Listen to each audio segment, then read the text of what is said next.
Hi, today I'm going to be continuing the Bookmark series, and it's basically just going to consist of making bookmarks that have a picture on the top and a quote. And for now, I'm mostly going to just be using the watercolors as my main thing, but I might switch to other mediums too. So far I already have pre-mixed colors with the watercolor inks. So several shades of like red, orange, and yellow. And they also have the fine liners and the quiet coloring brush pens. And this week I'm going to be making a phoenix. So I'm just going to start sketching it out with my thinnest brush.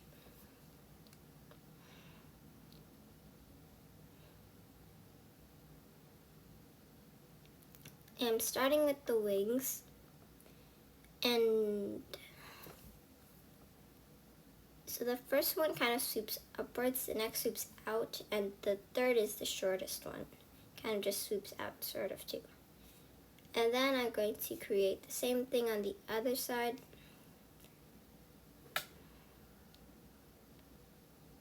If you want to do this in pencil, that's totally up to you. I'm just doing it in watercolor because I don't really plan to fine line it. So yeah. I mean, that's not a valid reason, but I just don't want to use pencil. Now I'm making 3 swoops for the tail. Try to make them look as natural as possible. If you want to go ahead and fix them again, it's fine. And they all vary in length, but they look best, I find, if they're just one strokes. Now I'm making the body, starting with, this is the back of the head and the left side. Kind of like its crest, I'm pretty sure. And then this is the top of its head, and then I bring it down a little bit to make its beak. So sort of like a trapezoid that isn't fully closed. So that's our phoenix's body. Wait, actually no. The beak is on the left side, and the back of the head is on the right side. I misspoke. Now I'm using the darker color and sort of darkening it up. If you want, you can use a darker color on the top and then a lighter orange on the bottom to make sort of an ombre sort of effect. So it goes red, orange, yellow. I'm darkening up the head and trying my best to blend the body into an orange. And then the tail will just kind of stay as is. Now I'm using a flat brush and kind of lightly tapping to make to fill in the wings. And if you want, you can also ombre this to have an orange, a red on the top, an orange in the middle, and a yellow on the bottom. I'm kind of just going in with the orange color, and I'm lightly tapping. So light tapping motions. I'm using my finger to sort of distribute it, but you still have to use a brush to make it look as even as possible.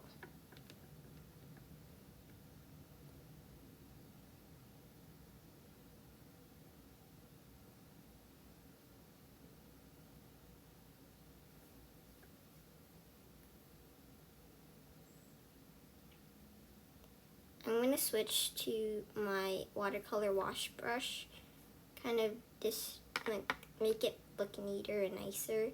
As you can see, the ombre point is kind of lost now. So if you do want to keep that ombre, I recommend keeping it. Definitely keeping it ombre 2 in the middle.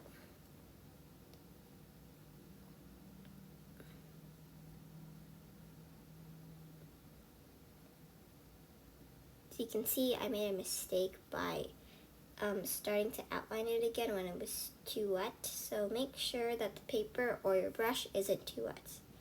going in with the orange for the middle, not sure to call it wing.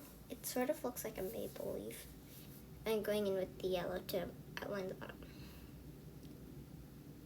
So the phoenix is pretty much done. All you need to finish up is like finishing touches and the body. Not totally sure if I want to paint the middle. I might.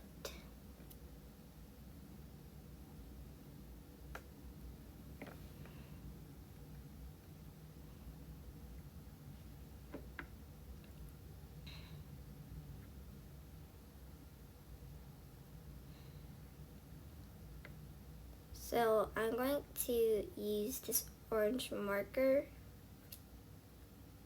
Wait, never mind. I'm going to use my wash brush to lightly tap in the middle.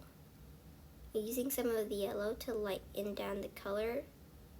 And then I'm using whatever's, trying to like put some of it on around, kind of like in a circular motion, like it's, like, hard to explain. It's like going, it's like the bird is like gleaming out, like shining sun rays. I know it doesn't make sense, but I'm kind of mixing the colors I have in my palette to make the background. It's like the orangey shade, and again, light tapping motions. If you do it this way, it won't look have the same effect as the hummingbird one. If you want that one, you can watch that video to see how I did that. So the background is done. It's dried. Now I'm going to go in with the quote. This one is related to a phoenix, and as you can see, the paper has warped, but if you're going to laminate it, then you don't really need to worry about that. But if you're not planning on laminating, I recommend putting it in between some heavy books, like you're pressing flowers, to make it flat. And I'm kind of using the pen cap sort of like to help me space a bit better.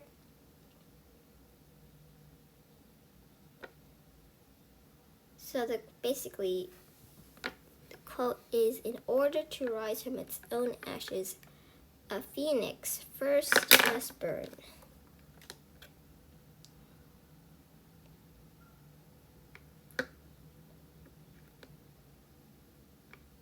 It's frustrating when you accidentally misspell something. By Octavia E. Butler in Parable of Talents. I'm going to sign my name. There's not really that much space, but I'm just going to sign it on the top. Nah, actually I'll just blend that in. Use the red and sign my name on the bottom corner like usual. No, it's just ease marker. So that's it. Ta-da!